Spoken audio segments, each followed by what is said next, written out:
তো hi guys, তো আজকে আমার এটা মডেল, তো আমার বোন এটা। তো আজকে আমি সাজাবো ওকে। তো আপনারা দেখেন কি করে আমি সাজাচ্ছি। তারপর এই যে আমি এখন ফাউন্ডেশন দিচ্ছি ওর মুখে, যতক্ষণ না অ্যাবজর্ব হচ্ছে ওর মুখে ব্লেন্ডিং করছি। তারপর আমি এখানে আই মেকআপ করে নিলাম। তারপর আমি এখন ভিডিও শ্যুট করে নিলাম একটা ছোট্ট করে, দেখতেই পাচ্ছেন। তো আমার কয়েকটা ছবি দিলাম, শেয়ার করলাম।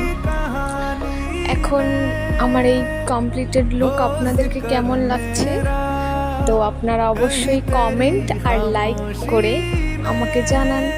তাহলে আমি নতুন নতুন আরও কিছু আপডেট নিয়ে আসবো আর আপনাদের সাথে আরও অনন্য মেকআপগুলো শেয়ার করব। ঠিক আছে, তো এই ছিল আমার আজকের ব্লগ। তো বাই বাই, আমার নিউ ব্লগে দেখা হচ্ছে।